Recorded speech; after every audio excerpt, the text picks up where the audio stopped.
Saya bacakan dulu hadisnya. Hadis yang diriwayatkan oleh Bahz bin Hakim dari ayahnya, dari kakeknya. Jadi kakeknya adalah sahabat Nabi ya.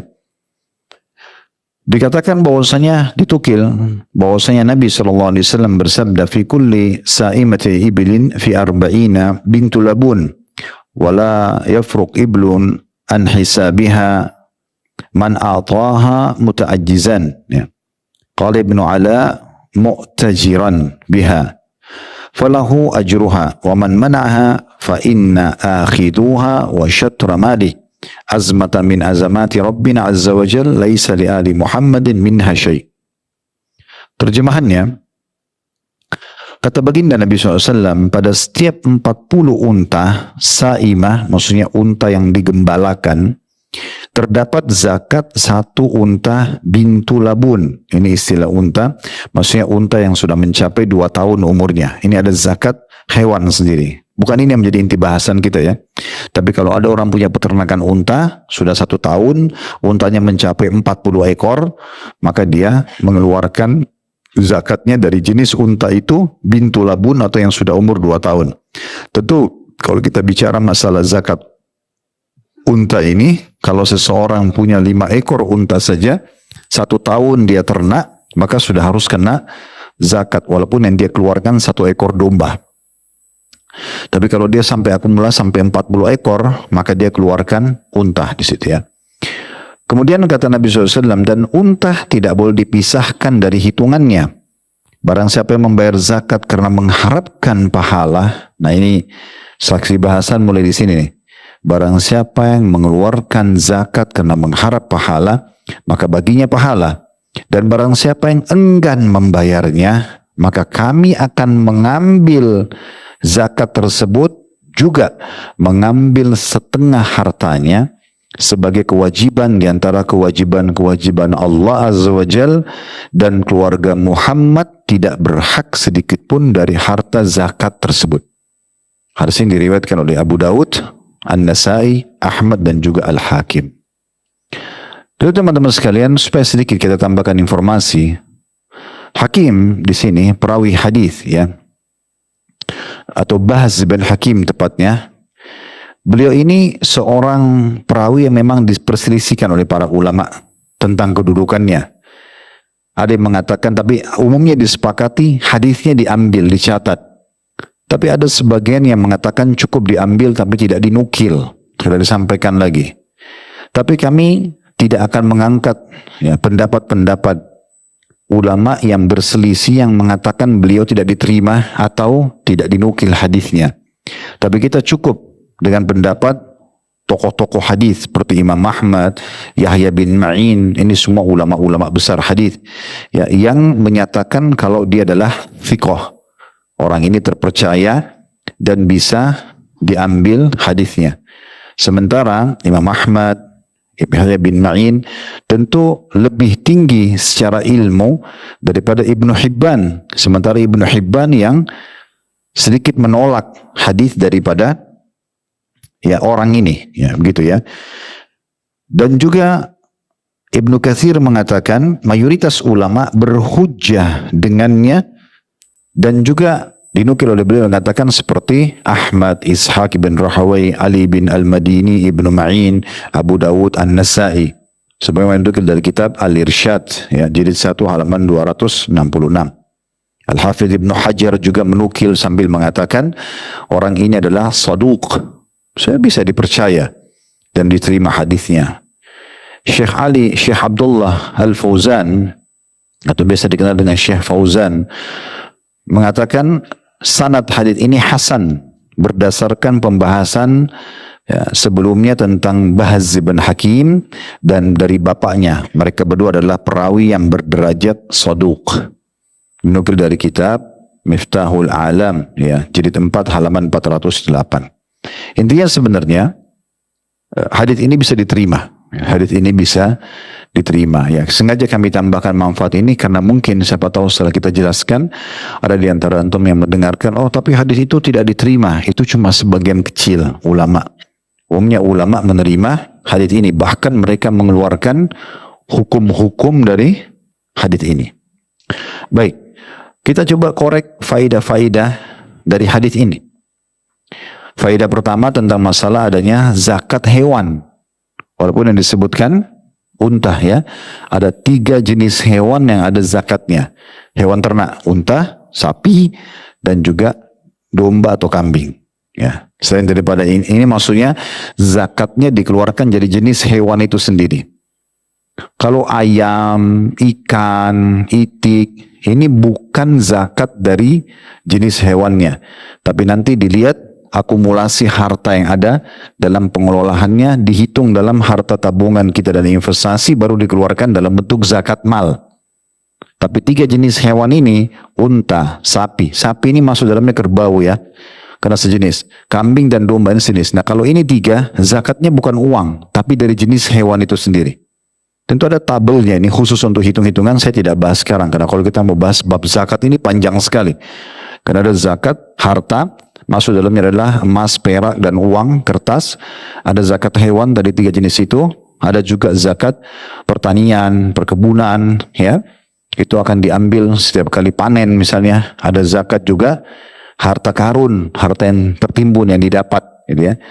Itu langsung dikeluarkan zakatnya. Itu semua ada hitung-hitungan sendiri yang kita sedang bahas sekarang. Kita sedang bahas tentang masalah bagaimana kalau orang kena kewajiban zakat lalu dia berlalai-lalai. Nah seperti itulah. Tapi ini yang kita bisa ambil dari hadis ini, faedah pertama bahwasanya memang ada zakat hewan, ya, tentu ada hitungan sendiri, kami tidak bahas sekarang. Kemudian juga dari hadis ini diambil, ya, ada larangan memisahkan harta yang pada asalnya bercampur dalam rangka menghindari kewajiban zakat. Ini masuk dalam bahasan kita. Ya, contoh misalnya diberikan contoh oleh para ulama, kalau ada orang kan zakat unta itu kalau punya 5 ekor sudah dalam 1 tahun, haul 1 tahun bertahan di peternakan, itu dikeluarkan zakatnya 1 ekor domba, ya. Nah sekarang kalau ada orang dia untuk menghindari zakat karena dia anggap zakat itu beban bagi dia. Kenapa ada orang enggan membayar zakat, enggan mengeluarkan sedekah? Karena dia anggap itu beban. Nah ini yang perlu kita luruskan ya. Dan diluruskan juga dalam hadis ini tentunya. Lalu kemudian misal dia sengaja menjelang mau zakat, jatuh tempo, haul. Haul itu kan 1 tahun ikhwah ya. Misalnya Ramadan ke Ramadan. Ini selama Ramadan tahun lalu sampai Ramadan sekarang untanya 5 ekor terus. Bahkan 5, 6 naik begitu ya. Nah pas Ramadan akan datang kalau tetap 5 ekor dia kan harus keluarkan 1 ekor domba kan itu. Nah dia akalin pas Sya'ban 1 ekor disembeli sama dia. Jadi sisa berapa? 4 supaya tidak kena zakat. Nah ini yang jadi masalah ini. Ini masuk dalam bahasan kita. Orang seperti ini bisa dosa. Kita tidak bahas teman-teman sekalian kalau memang kebetulan ada tamu, dia mau muliakan tamu itu, dia sembeli gitu kan. Karena dia tidak punya sesuatu yang dia bisa hidangkan mungkin. Walaupun di masa sekarang sudah tidak butuh. Dia tinggal beli makanan jadi di restoran selesai. Orang beriman pasti dia bangga kalau dia bisa keluarkan zakat hartanya. Karena itu dia tahu pahala kan gitu. Makanya Nabi SAW mengatakan dalam hadis ini siapa yang berharap pahala dia akan dapat pahalanya. Jadi nggak boleh diakalin. Ini kalau kita tarik di harta zakat mal juga ini banyak orang buat seperti ini ya. Takut kena zakat 2,5% hartanya. Pas mau tiba Ramadan, pergi rekreasi sama keluarganya, keluar negeri terpakai lah. Karena kan uang yang terpakai dari simpanan dan investasi, itu akan memotong nilai nanti kan. Misal dia punya uang sudah mencapai 85 gram emas. Tentu antum punya 2 opsi kalau dalam harta ya. Bisa menghitung 85 gram emas. Atau kalau antum mau lebih rendah lagi, supaya lebih mudah menghitungnya itu 595 gram perak. Ini lebih rendah nilainya. Kalau emas mungkin 85 gram emas, kalau 1 juta berarti 85 juta. Kalau perak lebih murah, jauh lebih murah, bisa 3 kali lebih murah daripada itu. Maka orang mukmin kalau dia punya sifat wara, sifat apa? Tahu nggak betul wara? Allahu a'lam. Kata Nabi SAW, wa khairu dinakumul wara. Agama kalian yang paling baik adalah Al-wara. Kalau orang sudah sampai pada level wara, itu imannya sempurna. Sangat baik. Kata Nabi SAW, agama kalian yang paling baik adalah wara. Apa itu wara? Dia saking pekahnya secara keimanan, jangankan yang haram, yang makruh aja nggak kerjain. Minum berdiri, makan sambil berdiri atau sambil jalan, itu kan makruh. Dia nggak kerjain. Dia betul-betul jaga. Sehingga yang kalau yang makruh aja nggak dikerjain, yang haram pasti dia nggak akan kerjakan. Ya, ini pernah saya sampaikan teman-teman sekalian di majelis kita. Kalau antum mau supaya meninggalkan yang haram, tinggalkan yang makruh. Nanti yang haram tertinggal dengan sendirinya. Karena kita sibuk, yang makruh ini nggak boleh, makruh nggak mau minum berdiri, makan berdiri, itu kan makruh ya. Tapi antum tidak mau lakukan misalnya, nah, itu akan membuat antum tidak akan makan dan minum yang haram. Karena yang makruh aja masih nggak dosa antum tinggalin, apalagi yang haram, itu namanya wara. Yang sunnah sibuk dikerjakan amal soleh, sehingga yang wajib tidak akan terbengkalai, itu namanya wara, sifat wara ya. Nah seperti itulah. Nah orang kalau dahulukan sifat waranya, dia akan memilih bukan lagi nisab emas, tapi nisab perak, karena inginnya mengeluarkan zakat, bukan malah lari dari zakat itu ya. Ini penting untuk kita titik beratkan, karena banyak orang malah sengaja melarikan diri dari zakat. Seakan-akan zakat itu beban bagi dia. Padahal zakat itu adalah pensucian harta. Bisa makna yang lain adalah memperbaiki dan meningkatkan kualitas harta. Secara etimologi solah. Jadi kalau kita faham definisi zakat itu, walaupun secara istilah adalah pengelolaan harta dengan hitungan tertentu di waktu tertentu ya. Tapi dia sebenarnya secara etimologi adalah perbaikan dan pensucian harta itu sendiri. Kalau kita faham ini, kita tidak akan lalaikan zakat itu. Karena pendapatan kita dalam 1 tahun, contoh misalnya kayak kami punya restoran. Tidak mungkin setiap konsumen datang kami tanyakan, uang antum halal nggak? Konsumennya lari. Ya. Kan kita tidak tahu yang makan ini hasil manipulasi kah, hasil pelacuran kah, kan kita tidak tahu. Mungkin dia habis mencuri di mana, dia datang makan ke restoran kita. Tapi kan kita nggak boleh nanya dalam Islam. Hukumnya hukum zahir. Nampak depan mata, jelas salah baru kita luruskan. Kalau kita nggak tahu, jangan korek-korek kesalahan orang, kan gitu. Ya, antum keluar dari masjid begini, sudah bubar nih sholat. Antum nggak punya kewajiban dalam Islam pegang tangannya orang turun dari mall ini, kamu udah sholat belum? Kamu udah sholat? Gak ada. Kecuali antum lagi jalan sama teman berdua, azan, duduk depan masjid, dia duduk, dia nggak masuk, antum masuk, dia nggak sholat, sampai salam dia nggak sholat. Itu kewajiban antum, amar ma'ruf nahi mungkar. Kenapa nggak sholat akhi? Jelas dia nggak sholat depan mata antum, gitu gak? Kita nggak boleh tajassus, mata-matain orang nggak boleh, kan gitu. Nah ini poin penting untuk kita garis bawahi ya. Jangan sengaja kita mencari-cari masalah itu. Jadi kalau kita kembali kepada hukum yang sedang kita titik beratkan teman-teman sekalian adalah bagaimana kita lebih peka memilih nisab yang paling rendah, lalu kita keluarkan zakat kita. Kita lebih menyukai untuk mengeluarkan itu. Karena zakat sendiri adalah pensucian harta. Kalau kita misalnya mengeluarkan zakat, zakat mal itu kan cuma 2,5% ya.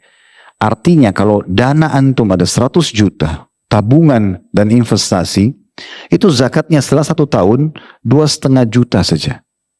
Untuk apa fungsinya? Pensucian pendapatan dalam 1 tahun. Misal tadi dari penjualan antum baju, makanan, apalah yang antum jual, kan kita tidak tahu uangnya konsumen ini haram atau tidak. Keharamannya itu tetap dia berbau haram. Gitu. Kita terima nih, kita tidak tahu ini haram, tapi tetap berlaku padanya bau haramnya itu, karena orang itu pakai uang haram. Karena Allah ingin selamatkan kita, zakatlah pensuciannya. 2,5%, mungkin dalam 1 tahun itu, dari pendapatan 100 juta, mungkin 50%-nya syubhat. Kita nggak tahu. Orang datang, hasil manipulasi, orang-orang, antum misalnya buat kios, nggak usah restoran, ruang mau makan kecil aja. Ternyata ada orang habis main judi di pinggir jalan, undi-undian, main kartu, main gaple, tak untung dari judi. Yang menang traktir, uang haram. Masuk ke kios kita makan. Hampir tiap hari makan, banyak banget sih. Tapi kita nggak tahu kalau mau judi. Jangan antum lihat, itu main judi sebentar makan nih saya. Jangan. Tapi kita nggak tahu. Ini kan jadi masalah ya. Apalagi kalau kita di lokasi yang memang dasarnya banyak maksiat di situ. Ini bahaya sekali. Ada pelacur, ada ini, ada itu. Mereka datang makan, ini jadi masalah. Nah, luar biasa nih, kalau misal 100 juta itu ternyata 50%-nya syubhat. Itu 50 juta. Antum hanya keluarkan 2,5 juta. Bersih semua itu. Kenapa orang lari dari zakat? Zakat itu fungsinya bagus kan gitu. Justru harus kita bangga. Tidak ada perbedaan secara hukum teman-teman sekalian antara zakat sama sholat. Sama. Makanya Allah selalu bilang wa aqimus sholah wa atuz zakah. Selalu disamakan. Dirikan sholat, tunaikan zakat, dua-duanya. Dan Abu Bakar mengatakan, saya akan perangi yang memisahkan antara sholat sama zakat. Nggak bisa. Jadi apalagi ringan sekali ya. Rukun Islam ini ringan. Sholat 5 waktu. Subuh cuma 2 rakaat. Duhur, asar, isya cuma 4 rakaat. Maghrib cuma 3 rakaat. 10 menit selesai. Apanya yang susah? Absensi kepada Allah kan? Azan sholat. Ya Allah ampuni, ya Allah berkahi. Kenapa gak mau sholat? Sisanya kalau kita ambil 10 menit setiap sholat itu, kali 5 berarti 50 menit. Antum masih punya waktu 23 jam plus 10 menit aktivitas yang lain. Tapi ini pembersihan dosa, peninggian derajat, penyelamatan untuk di akhirat. Kenapa gak sholat? Sama zakat. Zakat setahun sekali. Haulnya 1 tahun. Tidak dikeluarin sebelum 1 tahun. Ya. Dan harus bertahan dalam 1 tahun nisab yang sama. 85 gram emas atau 595 gram perak. Bulan pertama, bulan kedua, bulan ketiga, sampai bulan ke-12 sama semuanya. Standarnya 85 gram emas atau 595 gram perak sama semua. Nggak pernah turun. Maka baru keluar 2,5%. Ya. Tapi ringannya zakat itu ya, sudah setahun sekali. Kalau di bulan ke-6 nisab antum turun. Bukan disengaja, bukan diakal-akalin kayak tadi kita kasih contoh. Benar-benar anak antum sakit, antum rugi usaha, turun tiba-tiba nisabnya. Di bulan ke-6, tadinya sudah 85 gram emas, terus sampai bulan ke-5, bulan ke-6 bangkrut usaha, terlilit utang, masuk rumah sakit, turun harta kita jadi sisa 80 gram atau sisa 70 gram emas. Itu haulnya batal. Haulnya batal. Kapan dihitung haul baru? Haul baru misalnya anggap bulan depannya, bulan ke-7-nya, baru naik lagi harta antum 85 gram emas. Nah itu baru dihitung bulan pertama lagi, 12 bulan ke depan. Itu ringan sekali zakat itu kan. Karena bukan berarti harus, pokoknya 12 bulan keluarin zakat. Enggak, harus ada standar nisab yang bertahan 12 bulan. Coba bayangkan. Itu kan ringan. Dan dia membersihkan harta tersebut. Lalu kenapa tidak lakukan? Puasa Ramadan setahun sekali. 11 bulan cuma ada puasa sunnah. Kita makan, minum, ya, panas, dingin, pedas, asin, luar biasa. Gitu kan? Apalagi kita di Indonesia sudah jam 11 malam masih nasi goreng, masih goreng, luar biasa yang berat-berat. 1 tahun disuruh servis nih, servis dulu nih, kurangin makanan. Kan itu. Ramadan bagus buat kesehatan. Nanti kita bahas ya, akan datang itu. Masalah melalaikan Ramadan itu ada bahasan sendiri nanti kan. Itu juga dengan haji. Haji sekali seumur hidup. Bukan tiap tahun. Ada rezeki silakan. Tapi yang wajibnya, yang mampu sekali seumur hidup. Betul ringan sekali rukun Islam. Kerjakan itu masuk surga. Kan gitu. Kita sudah pernah sampaikan hadis itu ya. Di mana ada pernah orang mengatakan sebelum masuk Islam, siapa di antara kalian yang bernama Muhammad? Datang ke masjid. Masa itu orang tidak ada foto, tidak ada kamera. Jadi dia tidak tahu muka Nabi Muhammad seperti apa. Datang ke masjid. Siapa kalian yang namanya Muhammad? Kata orang Badui ini. Kata Nabi SAW, saya. Begitu dia lihat, dia mengatakan, saya ingin tanya kepada anda. Boleh? Kata Nabi SAW, boleh. Dia bilang, siapa yang ciptakan? Siapa yang tinggikan langit?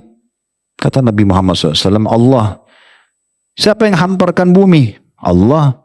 Siapa yang tancapin gunung-gunung? Allah. Orang ini Nabi lagi ittika, lagi taruh siku beliau di tanah, kakinya ngelonjor. Biasanya Nabi lagi santai sama sahabat. Waktu orang ini mengucapkan kata-kata yang akan saya ucapkan sekarang, Nabi saking kagetnya lagi ittika duduk langsung. Dia bilang, saya tanya anda atas nama Allah yang tinggikan langit, yang hamparkan bumi, yang tancapkan gunung-gunung, apakah Allah mengutus anda kepada kami? Benar gak ini anda Nabi? Gitu lah. Nabi lagi santai, duduk langsung. Nabi serius menjawab mengatakan, iya. Nggak ada keraguan. Memang utusan Allah. Saya tanya lagi atas nama Allah yang tinggikan langit, hamparkan bumi, tancapkan gunung-gunung. Apakah Allah memerintahkan Anda untuk menyampaikan kepada kami sholat 5 waktu sehari? Iya, kata Nabi. Tanya lagi atas nama Allah yang meninggikan langit, menghamparkan bumi, tancapkan gunung. Apakah Allah perintahkan Anda untuk kami, orang-orang mampu kami, orang kaya, mengeluarkan hartanya zakat setahun sekali kepada orang miskin kami? Kata Nabi SAW, iya. Atas nama Allah yang meninggikan langit, menghamparkan bumi, tancapkan gunung. Saya mau tanya, apakah Allah perintahkan Anda untuk memerintahkan kepada kami puasa setahun sebulan Ramadan? Iya, kata Nabi SAW. Rukun Islam saja. Saya tanya lagi atas nama Allah yang tinggikan langit, hamparkan bumi, tancapkan gunung. Apakah Allah perintahkan kepada kami untuk kami haji sekali seumur hidup ke Baitullah? Kata Nabi SAW, iya. Kata orang itu, kalau saya lakukan itu, saya dapat apa? Kata Nabi SAW, kau akan masuk surga. Langsung orang itu syahadat, masuk Islam. Lalu dia mengatakan apa? Ya Rasulullah, saya tidak mau tambah, tidak kurang. Ini itu aja saya kerjain. Kalau itu saja ringan, udah saya sampai mati mau ini aja. Gak usah lebih dari itu. Orang itu pergi. Kata Nabi SAW, siapa yang mau lihat penghuni surga, lihat orang ini. Rukun Islam. Jadi kalau antum sholat sunnah, sedekah, puasa sunnah itu semua tambahan. Berarti lebih tinggi derajatnya di surga gitu kan. Itu bicara tentang rukun Islam. Jadi gak boleh dianggap remeh. Harusnya kita gembira dengan itu. Makanya Nabi SAW mengatakan, siapa yang mengeluarkan zakat tulus dari hatinya, dia akan dapat pahala. Tapi kalau tidak, maka tidak dapat pahala. Ini faedah dari hadis. Yang kedua tentunya. Kemudian faedah yang ketiga, tentu di sini juga ada menarik di faedah kedua ini, ya, tentang masalah orang keluarkan dengan tulus hatinya itu. Pendapat Syekh Shalih Al-Fauzan hafizahullah, beliau mengatakan siapa saja yang mengeluarkan zakat dalam rangka mengharapkan pahala dari Allah, maka baginya pahala. Di dalam hadis terdapat motivasi kepada orang-orang yang memiliki harta untuk mengeluarkan zakat dengan kerelaan hati. Kerelaan hati mengharapkan pahala dari Allah dengan gembira dan bahagia. Justru dia bangga bisa zakat.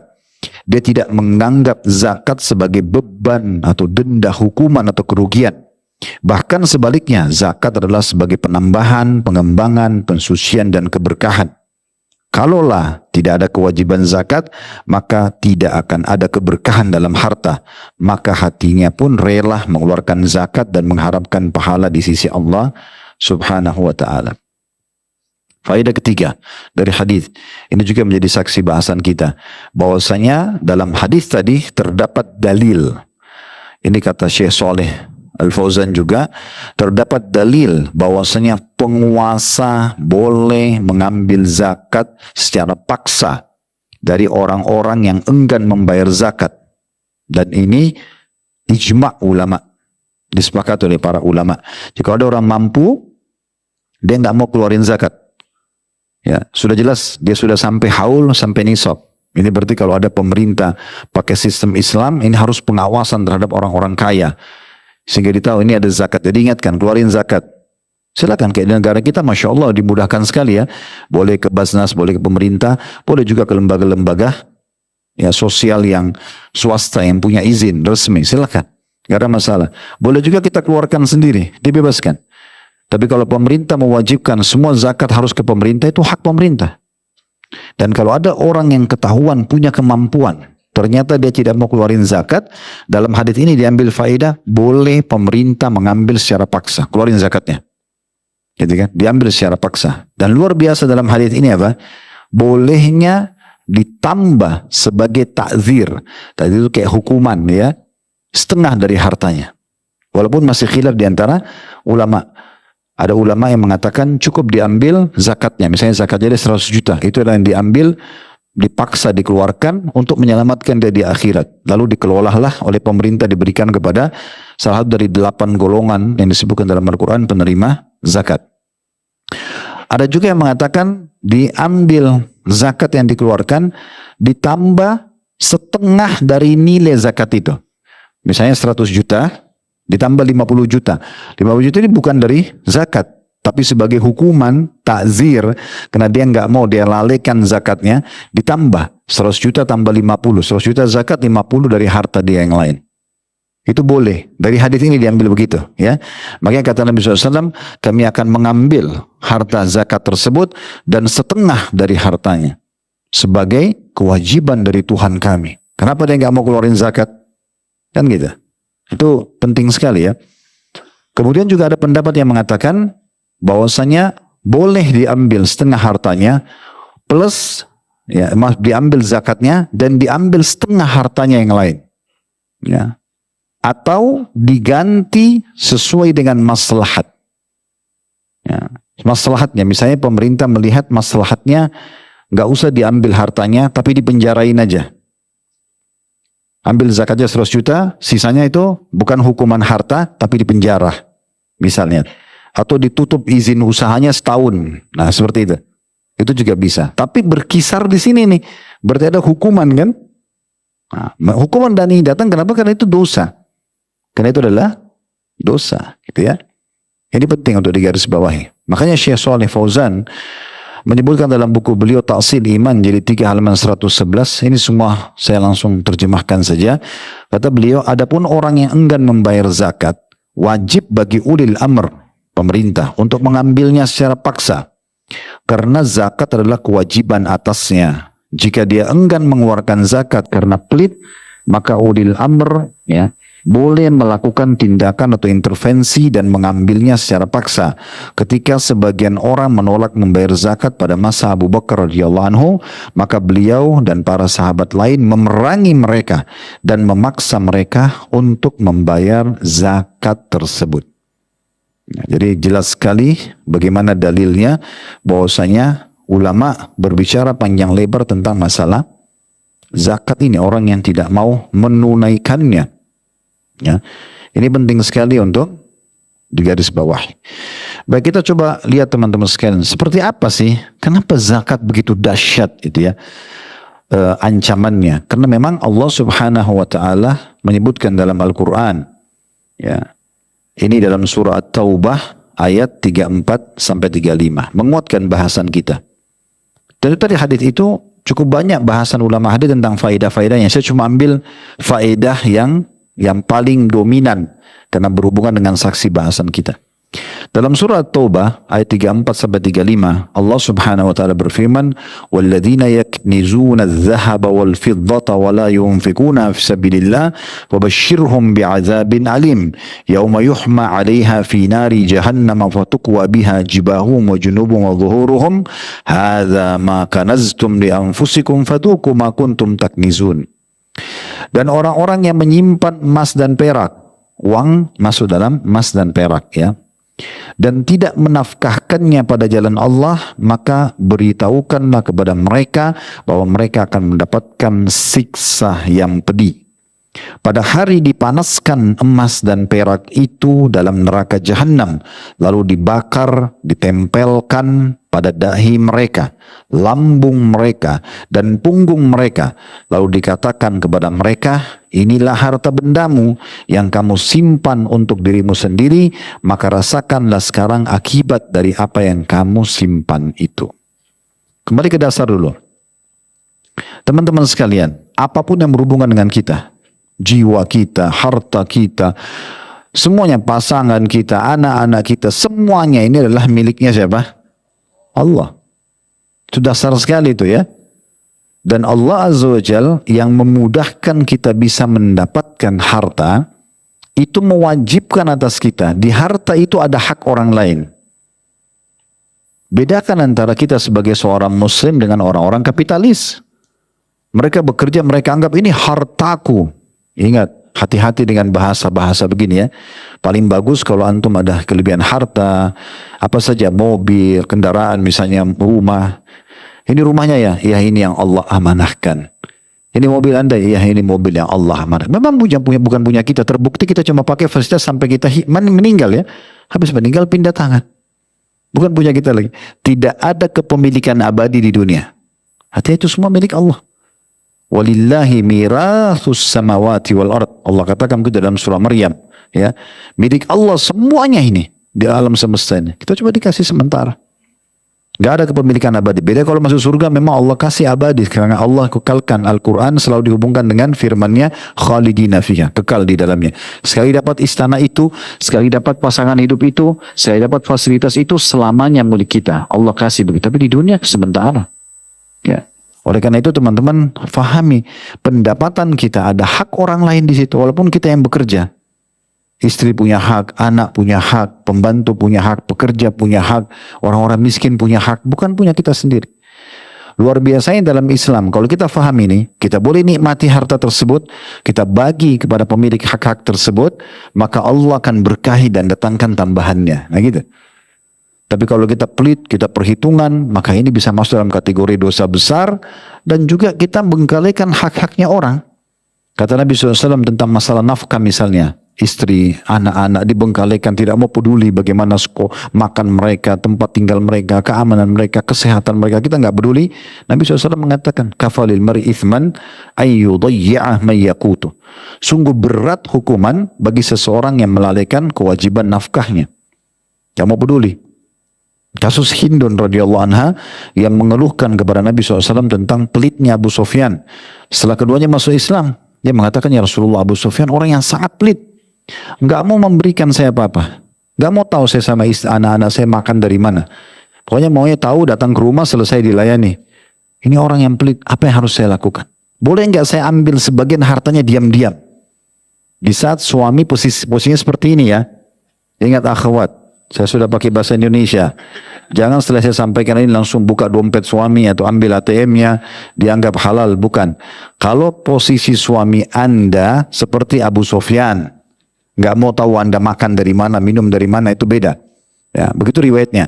Maka kata Nabi SAW, ambillah dari hartanya secukupnya, hanya kebutuhanmu saja di hari itu, ya, bukan ditumpuk untuk 1 bulan, 1 tahun, tidak.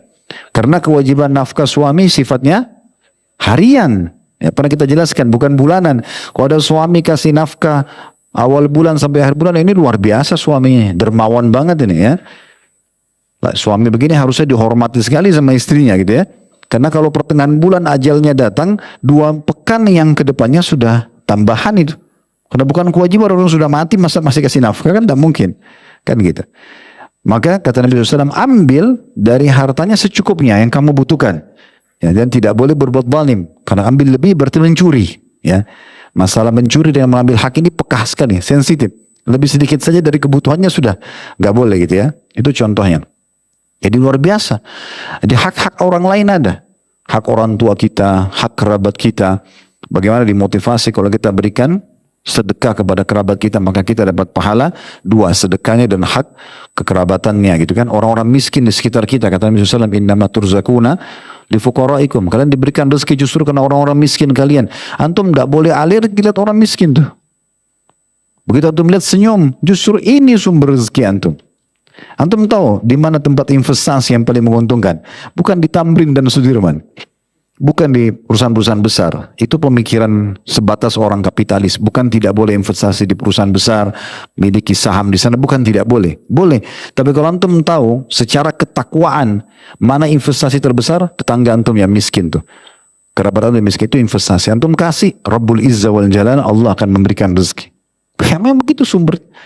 Makin banyak kita sedekah, maka makin luar biasa. Ya, sumber kekayaan akan datang dari zat yang maha kaya. Ini resep paling sederhana.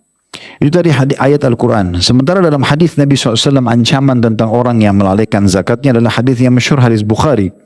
Di mana baginda Nabi SAW mengatakan, man atahu Allahu malan falam yuaddi zakata. Siapa yang Allah karuniahi harta dan dia tidak menunaikan zakatnya, mustilalahu maluhu syuja'an aqra. Maka hartanya itu akan diwujudkan oleh Allah Subhanahu wa taala di hari kiamat nanti, ya. Itu seperti seekor ular jantan yang bertanduk, lahu zabibatan, memiliki 2 taring yang sangat tajam. Yutawwikuhu yaumal qiyamah, yang ular itu akan melilit orang ini pada hari kiamat, dari kakinya terus sampai ke lehernya, kepala ular itu di atas kepala dia. Ya, seperti begitu dahsyatnya harta itu berubah jadi ular.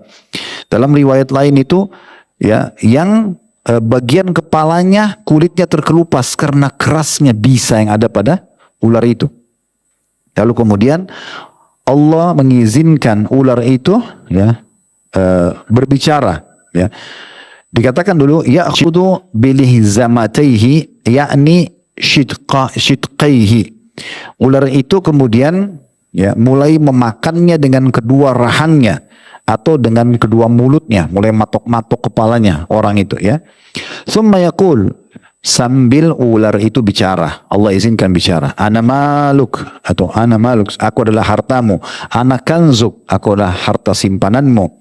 Tsumma tala, kemudian Nabi SAW membaca firman Allah Subhanahu wa taala, wala yahsabanna alladziina yabkhaluna bima atahumullahu min fadlihi huwa khairan lahum bal huwa syarrun lahum sayutawwaquna bima bakhilu bihi yaumal qiyamah walillahi miratsus samawati wal ardi wallahu bima ta'maluna khabir.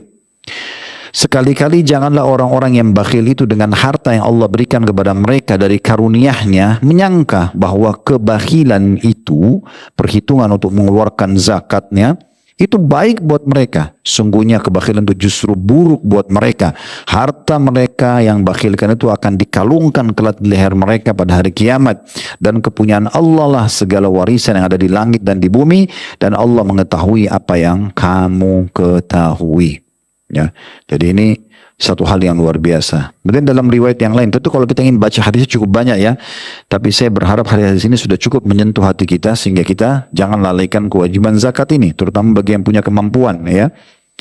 Hadis riwayat Muslim, kata Nabi SAW, ma min sahibi dhahabin wala fiddatin la yu'addi minha haqqaha illa idza kana yaumul qiyamati saffahat ya, atau suffihat tepatnya, lahu safaihu min narin fa uhmi 'alaiha fi nari jahannam fayuqwa biha jabbuhu wa jabinuhu wa dhahruhu kullama baradat u'idat lahu fi yawmin kana miqdaru 50,000 sana hatta yuqda bainal ibadi fayara sabilahu imma ilal jannati wa imma ilal nar. Siapa saja yang memiliki emas dan perak, banyak orang sekarang investasi emas. Saya dengar isu begitu, daripada nabung uang rupiah atau uang kertas, maka lebih baik emas. Itu hak mereka. Tapi apa kata Nabi SAW? Siapa yang memiliki emas dan perak, tapi dia tidak mau membayar zakatnya, niscaya di hari kiamat akan dibuatkan setrika api untuknya, yang dinyalakan di dalam neraka, lalu disetrikakan ke perut mereka, dahi mereka, dan punggung mereka.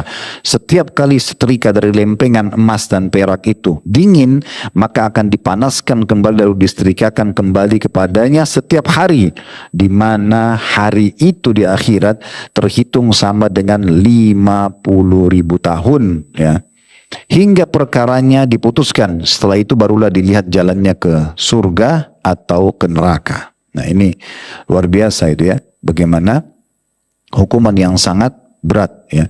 Oleh karena itu teman-teman sekalian, kita harus memahami kalau menunaikan zakat adalah ibadah yang sangat besar pahalanya ya, dan akan mendatangkan banyak manfaat dan keberkahan dalam harta. Jangan benci zakat dan sedekah itu, karena dia justru kebaikan. Dan ketahuilah pemilik harta sebenarnya adalah Allah, dititipkan pada kita, kita boleh nikmati dan kita keluarkan. Sebagai penutup saya ingatkan kembali bagaimana para sahabat Nabi. Kalau antum review kembali, mengingat bagaimana kita menceritakan tentang Abu Bakar dengan kekayaannya, Utsman bin Affan dengan kekayaannya, Abdurrahman bin Auf, Talha bin Ubaidillah, Sa'ad bin Ubadah, banyak sahabat-sahabat Nabi yang sangat kaya raya. Pada saat mereka meninggal, gudang-gudang harta mereka penuh, melimpah dengan harta. Itu teman-teman bukan dari hasil tabungan.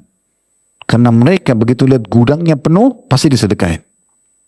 Sudah pernah kita sebutkan kisah Talha bin Ubaidillah, salah satu dari 10 jamiah surga. Begitu datang berpeti-peti keuntungan, gelisah, emas semua. Mungkin kalau kita justru tidak bisa tidur karena bangganya. Dia nggak bisa tidur karena ketakutan. Gelisah, berpeti-peti emas semua. Ini banyak sekali ini kalau sekarang gitu ya. Maka istrinya tanya, kenapa Anda tidak pernah gelisah begini? Dia bilang, saya gelisah, nggak pernah kita dapat keuntungan seperti ini. Kalau tiba-tiba meninggal ini bagaimana pertanggungjawaban depan Allah? Istrinya sangat soleha, bukan kayak yang sekarang banyak hidup ya. Bukan semuanya, tapi sebagian. Begitu lihat suaminya untung, udah gampang saya yang habisin. Enggak, dia mengatakan, kenapa Anda pusing? Ayo kita sedekahin. Suami istri berdua begadang habisin itu. Dikumpul-kumpul dihabisin. Sebagian riwayat menyebutkan ditanya kepada budaknya, kira-kira berapa yang dibagi waktu itu? 600, seingat saya 600 dinar emas. Itu banyak sekali. Mungkin kalau sekarang sudah puluhan miliar ya. Dihabisin semua pada malam itu. Baru dia tenang. Begitu. Banyak sekali antara mereka butuh habisin harta. Besok datang lagi keuntungan. Jadi di dunia selama mereka hidup, mereka pakai kebutuhannya, mereka bantu orang lain sehingga bisa meraih hati manusia, juga mendapat pahala melimpah. Pada saat mereka mau meninggal, Allah penuhkan kembali gudang mereka untuk jadi warisan. Semua dapat. Beda sekali dengan kapitalis yang sibuk numpukin hartanya, karena bagi mereka menabung pangkal kaya. Beda sama kita sedekah, pangkal kaya ini nggak bisa ketemu ini antara langit sama bumi. Ini pelit, ini dermawan gitu kan. Ini keluarin, ini simpan, nggak bisa ketemu. Maka ini adalah tabung sehingga pada saat meninggal habis dipakai oleh ahli warisnya. Nggak ada manfaat sama dia kecuali kecil. Tapi yang ini manfaatnya besar buat dia, buat orang lain, pahalanya melimpah, dan nilai yang dia sedekahin akan dibawa di timbangan amal pada hari kiamat. Oleh karena itu teman-teman sekalian, kalau punya harta boleh dinikmati selama halal, tapi jangan lupa hak orang lain di situ. Allahu a'lam. Semoga bermanfaat. Subhanakallah wa bihamdika, asyhadu an la ilaha illa anta astaghfiruka wa atubu ilaik. Wassalamualaikum warahmatullahi wabarakatuh.